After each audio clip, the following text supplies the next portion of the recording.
Okay. Ken, I'm going to ask you to use your cheat sheet if you like, and tell us the sponsors of Restaurant Week. Absolutely. Just want to make sure we don't leave anybody out.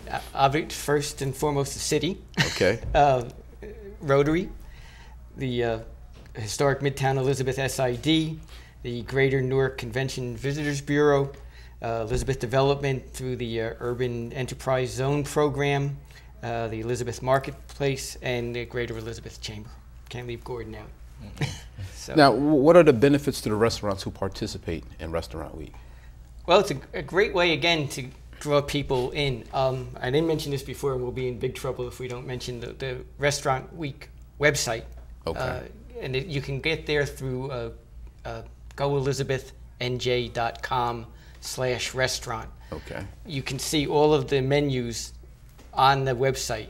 All the restaurants are listed, and they're listed by $20, $30, and $40 menus. So in advance, you can see which restaurants are in Restaurant Week, and then which of the menus they're doing for that week, and it's right there. And when you go to the restaurant, you tell them I'm here for Restaurant Week, and they'll have them printed up too. They'll be at the restaurant, so you can then ask for that particular menu. Right. And I know the restaurants last year were ecstatic about the response they had to the Price Fix menu. It really went over well.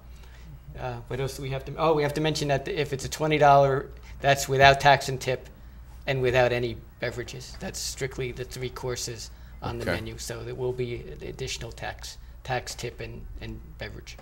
Okay. Now, did you answer my question about the benefits to the restaurants? I don't think so. Okay. Would you like to do so now? I just want to see, when you get to be you have to get the thought out right away. So I wanted to get that website mentioned before we got in trouble for not mentioning it. Okay. The numbers increased even this year for Restaurant Week as well. Without doubt. The Taste of Elizabeth event, all-time high, and actually Ken needed to tell some restaurants not to come to the event because there was limited space. Yeah, but here it's as big as the website is, so yeah, we as have many as possible, and quite a few. Fee for if you're not doing Taste of Elizabeth, then it's a $200 fee for advertising to be just in Restaurant Week by itself. But I was when we came up with this last year, I wondered how many would opt to do the $200 and not do the event, and how many would want to do the event.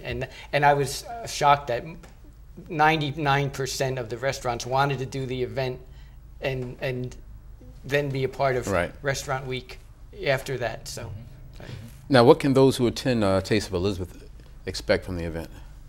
Oh, a lot of good food and drinks. The chance to help a lot of great charities too. We really have absolutely no overhead. We're all volunteers. Okay. So every dime that comes in from this event and the other events that the Rotary runs goes directly to community agencies or to scholarships to graduating seniors in the Elizabeth High School. Right. So all in all, this is a fundraiser to help a charity in need. Yeah, Taste of Elizabeth is all fundraiser, right? And Rotary is the conduit. We collect money during the year, and we give it all away. So that leads me to my next question. Exactly what is it that the Rotary does? Well, we've been in the city for 93 years. We were established in 1917. We currently have about 45 members across all vocations. And it's chiefly a way of serving, giving back to the community through your vocation, through what you do, through teaching others about your vocation. We have probably for about the last 25 years or so, really focused on providing monetary assistance to worthwhile organizations in town. We also have a scholarship arm, which is the Albert and Louise Davis Scholarship Fund, which is celebrating its 25th anniversary next year, and has assisted over 350. 279 youngsters and $378,000 that was in the scholarships. Okay. Yeah, that was 300. We get involved in purchasing dictionaries for every 3rd grader in the city of Elizabeth, and also in Hillside. And Hillside now too, because Hillside doesn't have a Rotary Club anymore, so we kind of adopted Hillside. So it's now we started with every 3rd grader in public schools, and now we're going through every 3rd grader, public and private, in both Elizabeth and Hillside. It's where we're at now? Almost 2,000 dictionaries. More than that. More than that, yeah, for both cities. And they go over so well. You think handing a kid a dictionary would be like, well, yeah. It's like giving them a bar of gold. They just love it, and it's full of, it's like a little Guinness Book of World Records almost. It's full of a lot of interesting facts, and they're learning at the same time. So it's gone over very, very well. We've done that for about 3, 4 years. 3-4 years. I think since the first taste of, of Elizabeth, we started doing that, and it's, that's grown as well. So that's a good deed. That's a very good deed. The Davis Scholarship Fund. You want to tell me a little bit more about that?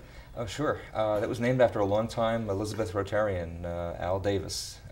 He and his wife Louise had no children of their own. I guess his claim to fame was that he managed the Woolworths on Broad Street for a number of years.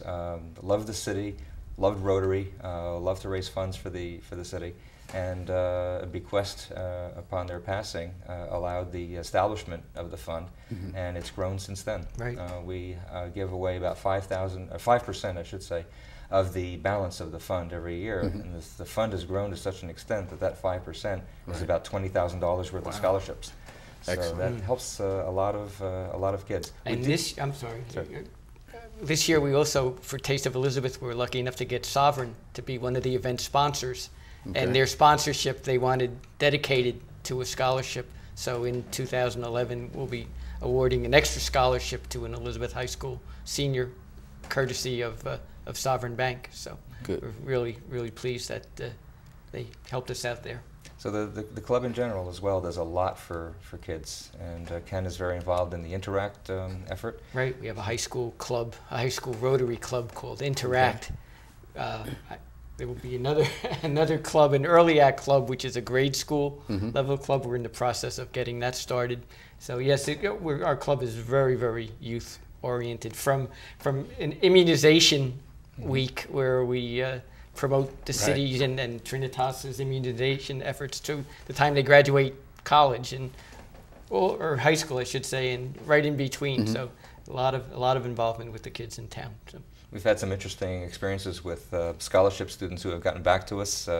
Jocelyn Roman, who is a physician, stays in touch. We really have a lot of good stories, and we're hoping that when we do celebrate the 25th anniversary next year, we can invite a lot of these students back. We've been at it long enough so that some of these students are in their 40s, I guess, at this point. So it should be an interesting time, and maybe we can come back on the show and promote that when the time is right. So it sounds like the students are older than me now, huh? But not older than Doug. He's still the youngest. Well, I did go from kindergarten, remember? I remember. And then I became president when I was 6 years old.